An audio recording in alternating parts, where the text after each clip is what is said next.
Eits, udah nyampe Georgia ya kali kita nggak mampir ke Turki. Sekalian yuk kita ke kota favoritnya banyak turis dunia ini. Ini dia, Kapadokia.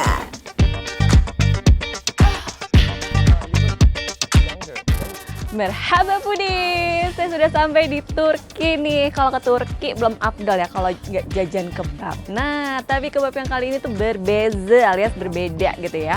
Soalnya kebab yang ini cuma ada di Kapadokia. Aku langsung mau pesen ke dalam aja. Yuk, cus! Kebab apa tuh ya foodies? Soalnya sejauh ini sih yang namanya kebab ya potongan daging berbumbu aja. Apakah kebab di Kapadokia ada balon udaranya juga? Ya udah daripada ngaco, mending kita langsung intip aja yuk ke dapur Rizky. Nah, ini nih foodies. Ada yang gosong-gosong, tapi ini sebenarnya bisa dimakan. Ini namanya what's the name, Abi? Potri kebab. Potri kebab atau di sini tuh biasanya disebutnya flaming tasty kebab. Yes, that's right. Nah, ini nggak gini doang, makanya ini harus dibakar dulu. Yuhu, kebab dalam tembikar tadi itu meski atasnya udah mulai gosong, ternyata nggak bisa langsung dimakan foodies. Tapi masih harus melewati satu kali proses pembakaran dulu. Iya foodies, setembikar-tembikarnya dibakar. Ih, seru kan? Tapi foodies salvo nggak sih sama yang gosong-gosong di atas tembikarnya? Ini tuh sebenarnya roti foodies. Fungsinya bukan sebagai penutup aja, tapi juga menjaga biar kebab di dalamnya tetap lembab. Gitu foodies. Nah. Oh wow, ternyata harus 20 menit proses pembakarannya. Lumayan juga ya nunggunya. Dalam proses lama itu, besar kecilnya api itu harus selalu diperhatikan ya. Rata-rata sih pakai api sedang menuju besar gitu foodies. Makanya dari depan perapian aja hawa panasnya udah berasa banget nih. Nah foodies, karena apinya mulai kecil, jadi kita pasang lagi ya biar apinya kembali besar. It's okay. Ternyata saya ganggu ya di sini foodies ya. Ini saya coba untuk taruh kerdusnya harus ditaruh di dekat yang api-api gitu. Semoga sih bener sih foodies naruhnya ya. Oh iya bener tuh, nyala tuh foodies. Jangan lupa untuk putar tembikarnya biar matangnya perfect ya. Setelah sekitar 20 menit, kebabnya udah bisa kita ambil nih dari perapian. Eits, hati-hati Woro, tariknya pelan-pelan aja, khawatir tumpah deh tuh. Slow. Ini sih slownya slow banget tadi nih foodies. Saya takut jatuh ini kebabnya. Wow. Ini sudah ready nih. Tapi ini belum begini aja karena masih ada atraksi-atraksi lainnya. Ntar lihat ya. Foodies, pertunjukannya belum sampai di situ aja loh. Sajian flaming tasty kebab ini masih banyak aksi dar-der-dornya.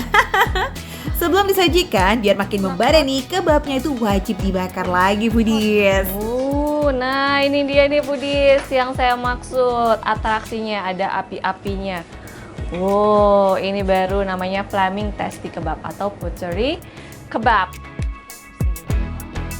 Wah, Woro udah ready nih guys, ditemenin sama makanan pendamping lainnya, kayak pide dan juga simple salad. Assalamualaikum, diketok tuh. Diketok ya. Nggak ada orangnya kali. Oh, wow.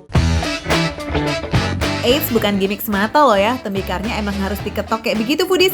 Ini karena udara dan uap di dalam tembikarnya itu terperangkap. Nah, biar perlahan udara atau uapnya ini bisa keluar, harus diketok-ketok kayak begini. Kalau dipaksa buka, wah bisa-bisa tutupnya mental kemana-mana tuh. Jadi kayak sistem masak presto ya. Sama. Ini dari wanginya, udah kecium wangi rempah yang paling pertama ya. Ini dari wanginya aja, wah semua orang mah juga udah bisa kegoda buat langsung cepet-cepet ngabisin. Tapi kita harus sabar sedikit nih foodies, karena kebab ini meskipun udah dituang ke mangkoknya aja, kuahnya tuh masih meletup-letup gitu. Jadi harap hati-hati ya. Jadi ini bumbunya itu lebih dominan pasta tomatnya. Terus ada sedikit rasa gurih, tapi ini gurihnya ya memang kalau makanan Turki nggak ada yang gurih banget kayak orang Indonesia gitu ya, masak Indonesia. Jadi ini masih seleranya, masih masuk banget kok untuk kita lidah-lidah orang Indonesia. Konsistensi kuahnya cenderung kental nih foodies. Ini karena pasta tomat yang dipakai emang cukup banyak, plus proses masak yang panjang juga menjadi faktor lainnya.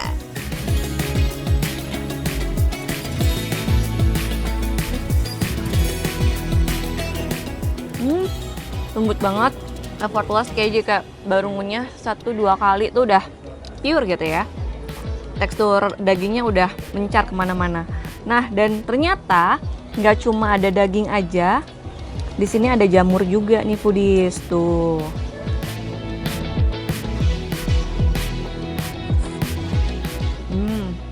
Oh, nama panas ya, banyak flaming aja di lidah.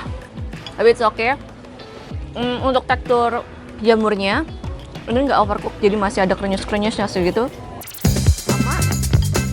Biasanya flaming tasty kebab ini bisa pakai 2 jenis daging sapi atau daging kambing. Dan kali ini Woro cobain tasty kebab dengan daging sapi nih foodies. Meski potongan dagingnya besar-besar, tapi empuknya ini merata loh. Dan bisa dibilang ini adalah proses masak yang kedua. Karena sebelum dimasukkan ke dalam gerabah kecil seperti ini, kebabnya sudah dimasak duluan tuh foodies dalam gerabah besar yang jadi ciri daerah ini. Ini kayaknya aku makan seporsi ini tanpa nasi, ini udah kenyang.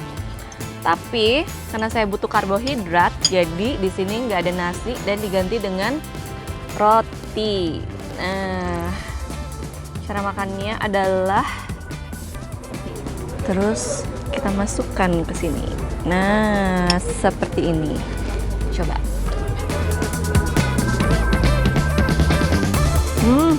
Kuahnya ternyata kurang banyak, kurang basah. Makan kebab ini pakai roti, kenikmatannya jadi naik gitu ya levelnya. Pide atau roti simple kayak begini emang terlahir sebagai besti-bestinya makanan di Turki foodies, khususnya makanan yang daging kayak begini nih guys. Pidenya juga empuk banget loh karena baru aja matang. Wih, definisi lattersis alias lazis. Terus tipenya bukan tipe yang roti tawar banget, tapi dia masih ada rasa sedikit gurihnya. Terus ditambah lagi di luarnya tuh bagian atasnya ini ada wijennya, ada wijen hitamnya. Jadi nambahin rasa gurih dari si rotinya. Enak. Ih, seru ya. Makanan di Georgia dan Turki itu ternyata beragam banget ya foodies. Bisa banget nih foodies masuk ke bucket list kita kalau lagi berkunjung ke 2 negara ini. So foodies, kalau foodies lagi jalan-jalan ke Turki, khususnya ke Kapadokia, pengen nyoba ini flaming tasty kebab, udah jajannya di Osmanlı Pide aja. So foodies, ini dia yang namanya makan receh, bener receh tapi rasa gak recehan.